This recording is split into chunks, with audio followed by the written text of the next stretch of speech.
Good morning. It's been so long since I've worn one of these, I had to get back used to pushing my buttons. Glad you're all here today. This is something we look forward to every time we have a trip. We look forward to the opportunity we get to come back and tell you what we did. I'll tell you real briefly why this is important. I'll try to do it without crying, but y'all know how I am when we start talking about missions. Long time ago, I guess the older you get, the less time long time is. But Devane McGee, he was a missionary to Africa, and he came back to this church. We supported him for many years, and he came to this church, and I had just recently stepped into this role as missions director, and was trying to figure out, get my legs under me and figure out, how do we grow a missions culture in this church? And Devane McGee came, and he had been retired, and he was going back to the field. And so I was like, this is odd. He's an old guy. You can see all of his head. God didn't have to count the numbers of the hairs on his head anymore.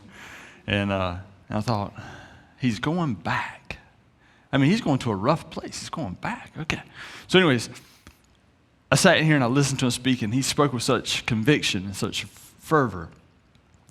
And our young people, little ones, teenagers, they hung on every word he said.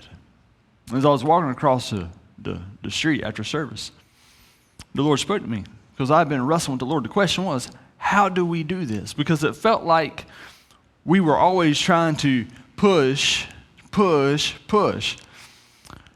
I said, but we weren't getting any traction. And I said, Lord, how do we grow this culture here? He said, they listened because Devane got on a plane, he went somewhere, he did something, and they wanted to hear what he did when he got back. So what we do today is a part of the secret sauce to the missions culture at First Assembly. The Lord revealed to me the way we grow a missions culture is we put guys on planes, we go do things, we come back, and we tell you all about it. Because whenever I look at biblical fundraising, what I see is that God identified the need. The prophet, the priest, the leader, whoever, spoke the need. And then God moved among the people to fulfill the need. And so this is our philosophy here. Our philosophy here is that we're going to tell you what God's doing. And we're going to trust the Holy Spirit to move in your heart to see where you fit into it. And then we believe that you people are good enough that you're going to participate and jump in with it. The biggest thing we can do is tell you what's going on. So that's what we're going to do today. So your team that you sent to Montana, this is the second time we went. We've been to Havre twice now. It was about 2 years ago when we went last time. And when we were there last time, we met it is Vos, right? Vos, okay. I pronounced it Vos, and then someone told me it was Vos, and then, so now I'm getting corrected as Vos. Okay, the Vos family. They left like western Texas, y'all know how hot it gets down there, to go be pastors on a Native American reservation in Havre, Montana, okay? For those of you who don't know where that is, it's 20 miles from the Canadian border. Everyone around here knows Canada gets real cold, and it just spills right over. So, they get snow drifts and all that good stuff, but they said that's what God called them to do, so they went to do it. Okay, so we went to go help them out last time, and we developed a heart for this community on the reservation. And so we got the opportunity again. Pastor Richard Stewart, he calls me from time to time and says, hey, I got this project, that project. He called me and said, hey man, that church really needs a new roof. You think you could get some guys to come do this? And I said, yeah, sure, we'll do it.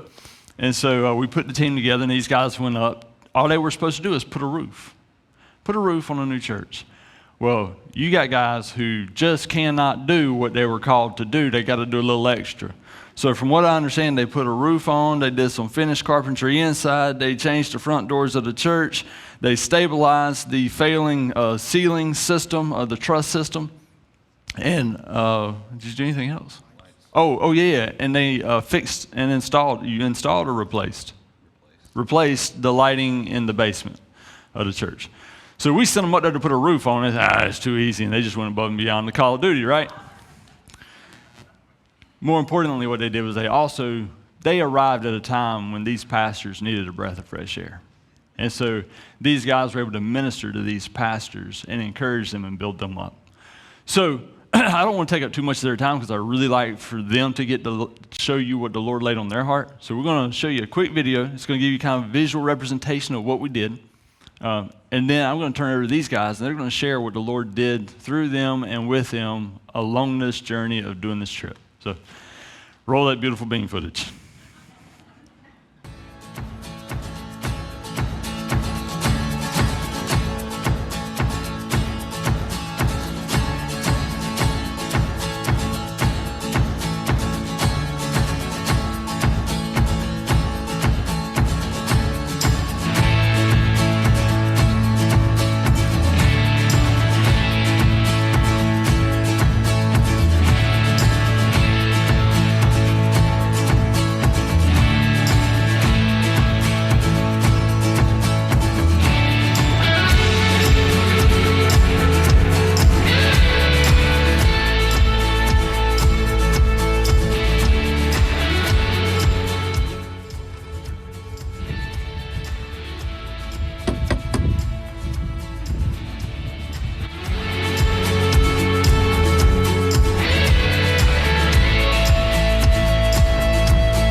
All right, and so with that, I'm going to ask Derek, since you have the mic, if you'll begin sharing today.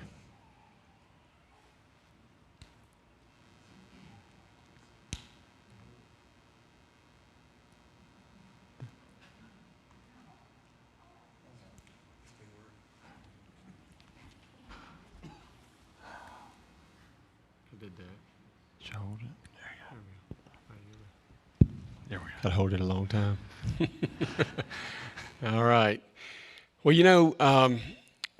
going on mission trips and going abroad and going out of the country, and you have the experience of doing that, you're thinking about going on a domestic trip, may not have the same feeling, but this really did.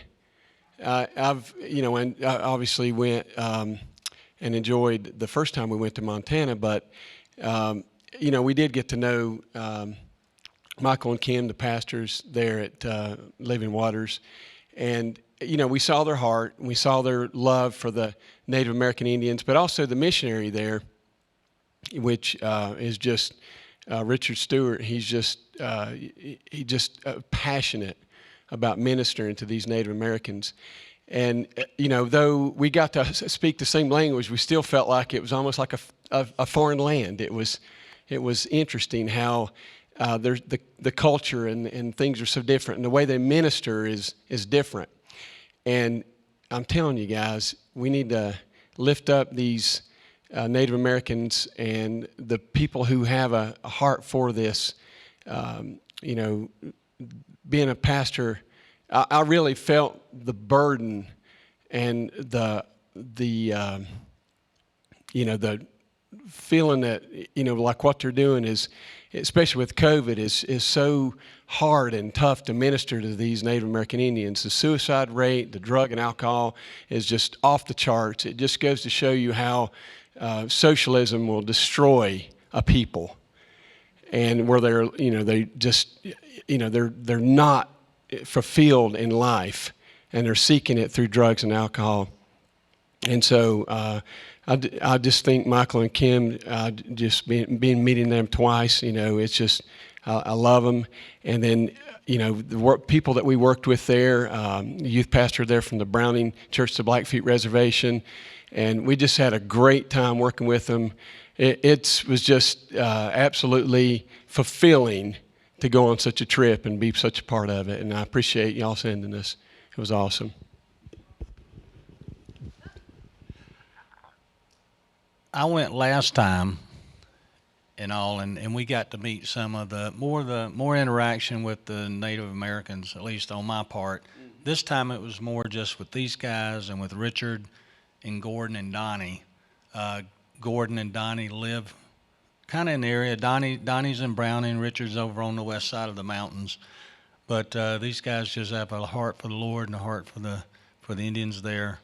And I got to talk with them more this time to understand the culture there, why they're like that, and things like that. Got to know these guys better, and I think it kind of forms a bond between people that go on these trips. Sometimes when you just come here on, for meetings and all, you don't really get to know people as well as when you're with them for a week or so interacting. And that's kind of what I got out of it. So for me, this mission trip was a little bit different. For me, this was my first time going in probably 3 or 4 years, and I'm probably gonna cry. This is a lot going on, but it's the first one I went on since I rededicated my life, since I walked away. And so for me, it was nice being in the U.S. It was nice going to just work, because that's what I know, that's what I do, is just getting back into the swing of things and getting back into ministry where I feel like I belong. And so for me, it was just kind of a time of renewal and a time to find my place back where I'm supposed to be with the Lord, and being with some of the best guys there are around, and just getting to see their heart and getting to see the heart of the guys that live over there and that minister over there. It's just a renewing time, and just makes you, I don't know what I'm trying to say, it just makes you wonder why you do some of the things you do, and just to see the way other people live and the life that they have. And man, we're so much more blessed over here, and we take it for granted a lot. And so it's just a time of renewal and getting back to where I need to be. And so that's what this mission trip meant to me.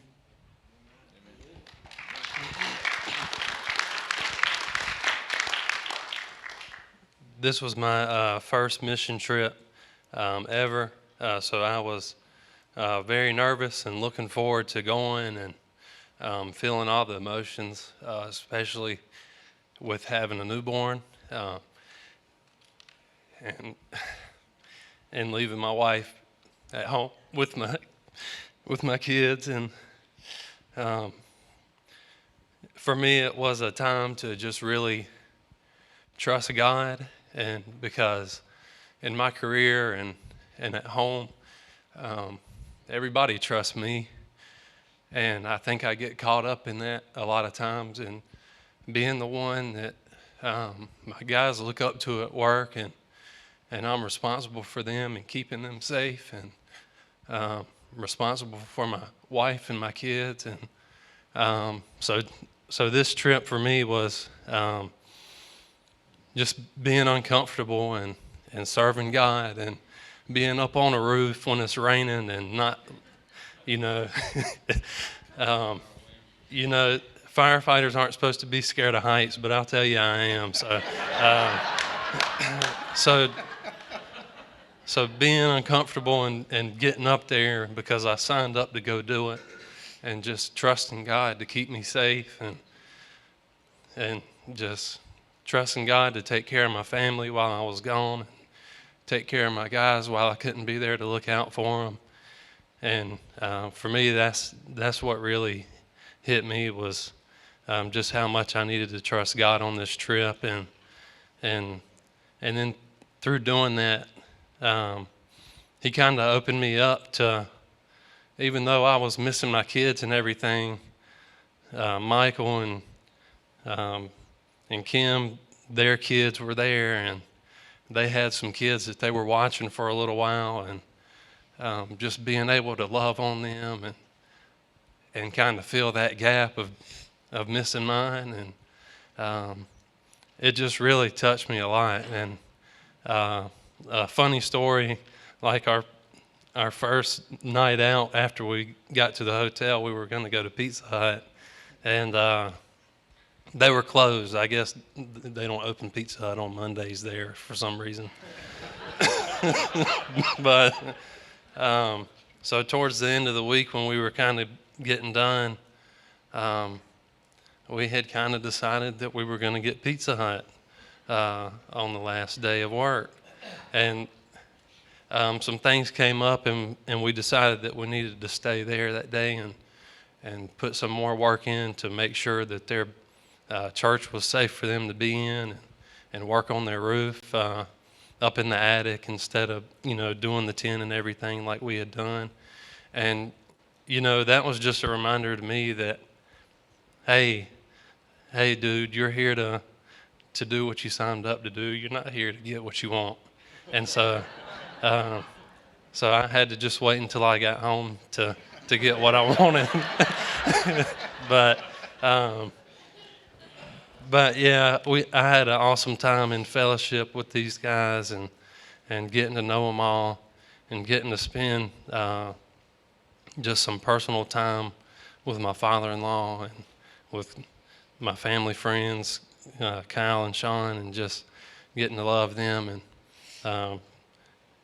it was just an awesome experience for me, and I think I really needed it.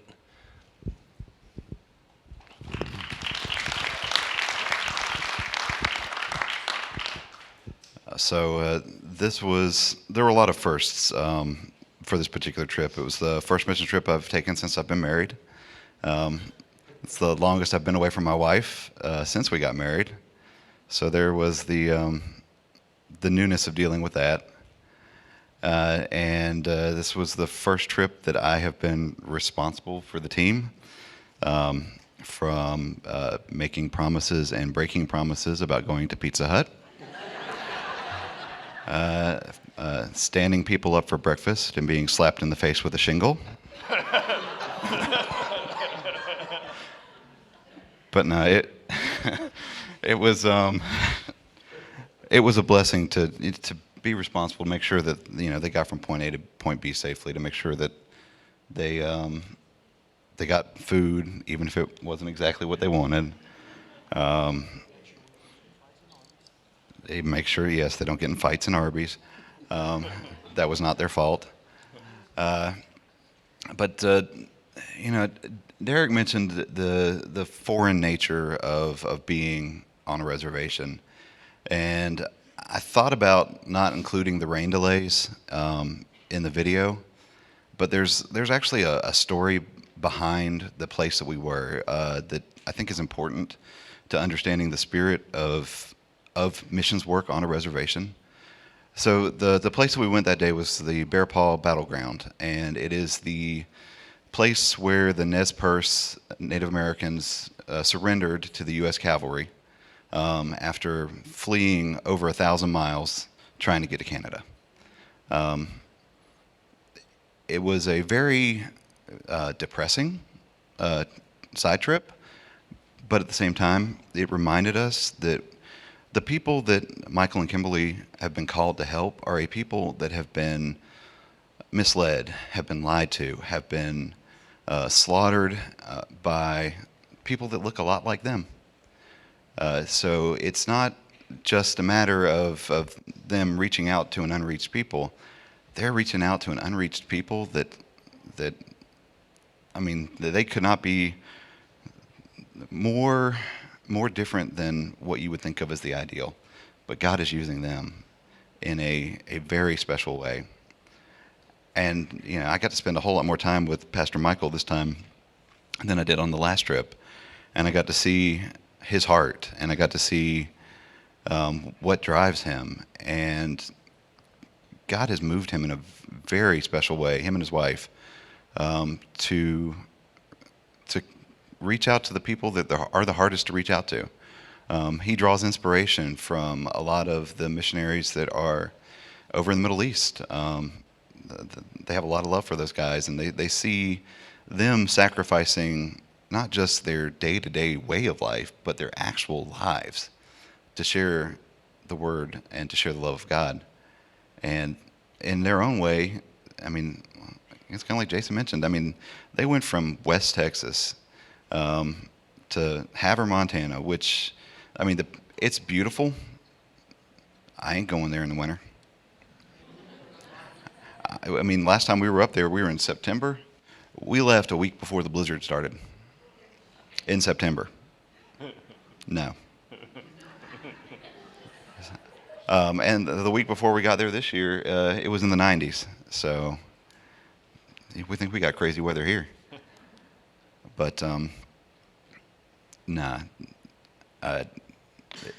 It was as unique a trip as the first time we were up there. And so long as it's, you know, not in the middle of the winter, I'll go again.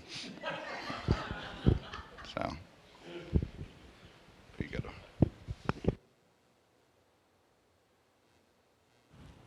go. No, you're stuck. Yeah, sorry. Okay, so two things. I told these guys that if they don't talk long enough, I preach. So they didn't talk long enough, so I'm going to preach. I have 6.5 minutes by the time. No. What I wanted to say before I share what the Lord laid on my heart was there's a couple of things about this group that you need to know. Sean talked about this being the first trip that he led, which is totally true. But some of you may not understand that he found out he was leading this trip less than 24 hours before he had to lead the trip. Yeah, like life changed really fast, and I was able to call him and say, "Hey, this is the situation I have in front of me. I need to stay home. Can you do this?" And he said, "Yes, totally, I can do this." And so I say that because I want you to understand that we tell you things like this all the time. We tell you how much talent is in this church, and we tell you about the gifted people that are in this church. But I want to give you real-world examples where you can see that not many mission teams are built that the guy who planned and executed and got everything ready can disappear the day before the trip and nobody know. Okay? You have a team that can do that. Because when I look across this group of guys, any one of them are leaders. Every one of them are powerful men. And God built just the right team to address what we needed to address while we were in Montana. I want you to understand that God is doing something in your church. Okay? In your missions program, God's hand is evident in it. So I want you to understand that you have on this team, this just hodgepodge team of guys. We said we're going to go to Montana, we're going to put a roof on, right? And you have a guy who is a structural engineer. You have a guy who has built his own house. You have a guy who has traveled the world. You have a guy who knows all health and safety there is, paramedic, leads fire crews. You have another guy who loves building and has been a builder most of his adult life. God just put those things together, and we're able to go do great and wonderful things. We are missing 2 members of our team today. Noah, who said, I'm not coming because you make me talk in front of people. Truthfully, Noah goes to another church down in Chester. But Noah is a finished carpenter and a man who has done many different construction trades in his whole life. So yet again, another tremendous asset to have on a project like this. And then my good buddy Caleb, who is a security man of all security. Caleb is the perfect armor bearer. And so when I knew that I had to send Sean with very little notice, it gave me great peace to know that he had Caleb, who has always been my right hand, to stand beside me and keep me propped up in these little tense situations. So I let Caleb room with Sean, and I kept him propped up or gave him somebody to beat up on or something. I'm not sure. But is he a good intern? He was a good intern. Good intern, okay. I want you to understand that you have a very gifted and a very wonderful team. But I don't want you to sit there and go, well, I could never be a part of that. Because the truth is, they's all just a bunch of bums until they answered the Lord's call.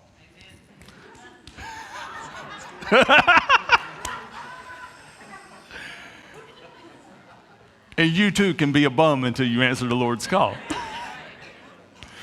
I want you to understand that while we have all this talent, that's not what makes our team great. It's the Spirit of God that rests in these people that make them great. And that same Spirit rests in you. And so next time we put a trip together, more than likely it will be co-ed, because I already understand there's a bounty on my head if I do not take women somewhere. But more than likely, Lord willing, it'll be co-ed. And so I'm going to ask you, even now, begin to consider how you might be used by the Lord for whatever that next project is and wherever it might go. Because if He puts it on your heart, He'll fund your way. He'll take care of you while you're there. He'll take care of what's at home while you're gone. And you won't have to worry about it. It's going to be okay. Okay? So I am thrilled that I do get to share briefly. Mr. Rodney was somewhat discouraged because I brought a snack today. And they say that's never good when the guy preaching has a snack in his pocket. So if y'all see me start fiddling with this pocket, y'all know I'm not going fast, right? Exodus chapter 17 has a really interesting story. It's a story that whenever I start sharing it, most of you, oh, yeah, I remember hearing about this. It's pretty popular in culture. But what I wanted to do today is I kind of wanted to give you guys an understanding of what our missions program is really about, because we're different. We're not like most missions programs, okay? I hope it doesn't upset you, but I will tell you that on my list of objectives when I look for trips for us to do, usually they're going to involve something that other churches don't want to do. I'm really not that concerned about the people that go on our trip having the opportunity to go do evangelism on a trip, okay? I'm not telling you that because I think that's wrong. I'm telling you that because I don't believe that's our call here. Now, nothing's absolute, right? There may be opportunities where that occurs. But the specific culture that God's been cultivating here, we find in Exodus chapter 17. Beginning in verse 12. It says, when Moses' hands grew tired, they took a stone and put it under him, and he sat on it. Aaron and Hur held his hands up, one on one side, one on the other, so that his hands remained steady till sunset. So Joshua overcame the Amalekite army with the sword. I could have read the whole section of Scripture to you, but in the interest of time, I'm going to trust you to go back and read it. I'm just going to tell you kind of what it talks about. We have here the famous image that most church people know where Moses' hands are held up and the Israelites are battling down on the battlefield, and when his hands would come down, they would begin to lose. When his hands were up, they would win. And so Moses gets tired, the battle drags on all day, so we have these two guys who hold his hands up, and ultimately Israel wins. In this story, I see 3 arms of ministry. We have Joshua, who was told to go down on the field and lead the battle. He's the boots on the ground. We have Moses, who is the leader. He's calling the shots, he's hearing from the Lord, and he's directing. And we have Aaron and Hur. They're the support system. When I consider this in the limelight of missions, I see Moses as the missionary. So the missionary has a very specific call on his or her life. God usually reveals something inside of them. God calls them to a specific people or a specific work, and usually a specific geography. And they know and they must go. I sat beside a girl at a missions lunch one time many years ago, and she told me where she was going, and I looked at her, and she was young, she was pretty, she was kind and polite, and she told me where she was going, and I said, you know that's a good way to get yourself killed. You understand that, right? And she said, God said I have to go, so I'm going. That's the missionary call, okay? Let me tell you something. God didn't tell me to go where she is. I sure hope he doesn't. But he told her to go. And he told her the people that she was supposed to reach. And God paid her way, and God opened her doors, and God sent her to those people. It's not my job to go in her place. That's not our role. See, the missionary has a very specific role. Pastor Richard Stewart, who our team went to help, if you spend a day with Richard Stewart, you will know God called him to reach the Native American people of Montana with the good news of the love of Jesus Christ. If you spend one day with him, you'll know the specific call, the specific geography, and you'll understand why God paid the way. That's his call. It's not our call. So are we Joshua? Are we down on the battlefield? No, I don't think that's our call either. You see, when missionaries, just to give you the organizational structure, usually a missionary may have missionary associates underneath them. They may have local teams that help them accomplish the work. Like we think of our own Ken Harrell in Honduras. Ken Harrell does a great work down there, but he has a huge network of Hondurans who work to carry out the mission of the Children's Gift Ministry all over the nation. Those are the Joshuas. Those are the hands and feet, the boots in the ground. Those are the people who are running and getting it done. You see, to be the Joshuas, you're going to be in the battle, the whole battle. You see, from Rock Hill, South Carolina, it's kind of hard for us to, just to be a Joshua. It's not our role. In this story, we have Aaron and Hur. Victory depended not on Aaron and Hur. Victory didn't depend on Joshua. Victory depended on Moses' hands being raised. That's what victory depended on.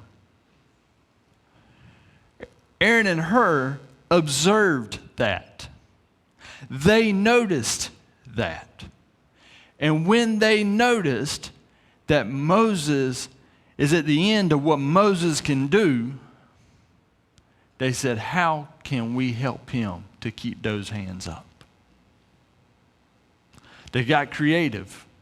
They got innovative. They went into action. And that's what our missions program does. You see, we have developed a reputation in the missionary ranks that we are the church you call when you're getting near the end of your reserves and you got something nobody else wants to touch. Because we are the people who we don't care if you ever know that we were the heroes in battle. We are the kind of people that we're not trying to take the missionary's call. We're not trying to do what God called the missionary to do. Man, we just want to hold his hands up. That's all we want to do, okay? So these guys, I'm telling you, they can tell you more detail, but I've heard some of the conversations they had with these pastors that we went to help. Those pastors needed some people to come alongside and hold their hands up. The reason we like to go build buildings is because those are things that missionaries have a hard time finding people to do. You see, because most of the church, they think that missions is just telling people about Jesus. And so whenever a missions director in another church goes, all right, guys, we're going on a mission trip, if they don't tell people you're going to get to go house to house and share Jesus, people don't feel like they're doing missions work, so they don't want to go. That's not this church. There are many, many trips you may not ever get that opportunity. Because when we go, we're like the SEALs. We're going to roll in. We don't care if we're noticed. And when we leave, you're going to know we were there. That's what our church does.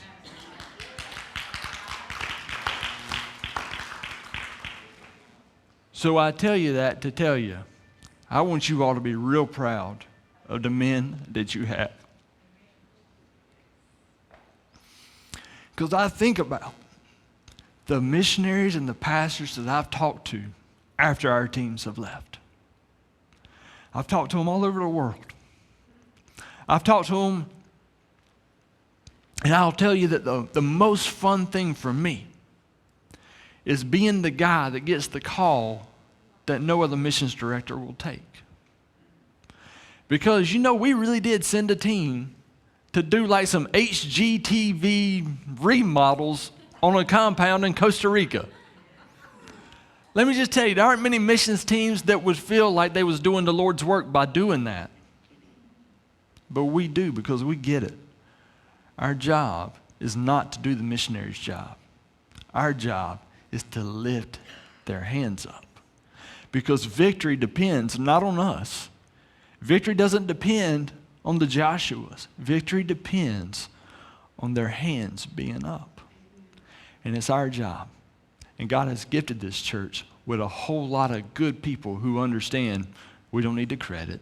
We don't need to be seen. We are here to hold up the one that God promoted. God put that missionary there, and wherever there's a missionary that needs help, we want to go help them. That's our objective. So when I was thinking, Pastor Steve said, you'll share, I thought, well, what could I share that would depict what our team does? And the Lord reminded me of this story. And so I'm asking each of you to think about, because you're a part of a missions-minded church. You're a part of the culture that we've been building for quite some time. And I know some of you can't get on planes, and I know some of you can't go places. I understand that, and I don't fault you for it one bit. But you can hold a missionary's hands up. And in fact, you can take this principle out of the missions arena, and you can apply it anywhere in the kingdom. It's your job to identify when God has called someone to do something. And it's not your job to step in and do it for them. It might be your job to just lift their hands up, because they're going to win the victory. Victory is going to be dependent on the one God called to do it, to get it done. But you look for pastors. You look for ministry leaders. You look for nursery directors. You look for ranger commanders. You look for girls ministry leaders. You look for food bank leaders. You look for whoever God has called to do something. And you ask God, how can I help them keep their hands up? Because God called them to do the work. And you might think, well, I could jump in and do it. Victory didn't depend on Aaron and Hur's hands being up. Victory depended on Moses' hands being up. So you find that leader, and you ask God, how can I help hold their hands up? See, I loved it. No one told Aaron and Hur, hey, lift Moses' hands up. No one told them that. No one said to Aaron and Hur, you know what? If you'll set Moses on a rock and then you can hold his hands up, victory. They observed that, which meant that they were intentionally looking for how they could be a part. That's what I think God has to say to us today. Won't you be looking at how you could be a part of holding someone's hands up? And if you're a leader, let someone help you. Hold your hands up. Let someone help you. Because victory is dependent on your hands being up. Victory is dependent on you getting done what God calls you to get done. And the truth is what God calls you to get done is probably bigger than what you got the ability to do. I've said it for a long time. God ministers to his body through his body. So let the body help you out. Pastor Steve, I'd love to give you the opportunity to close things out today with your team.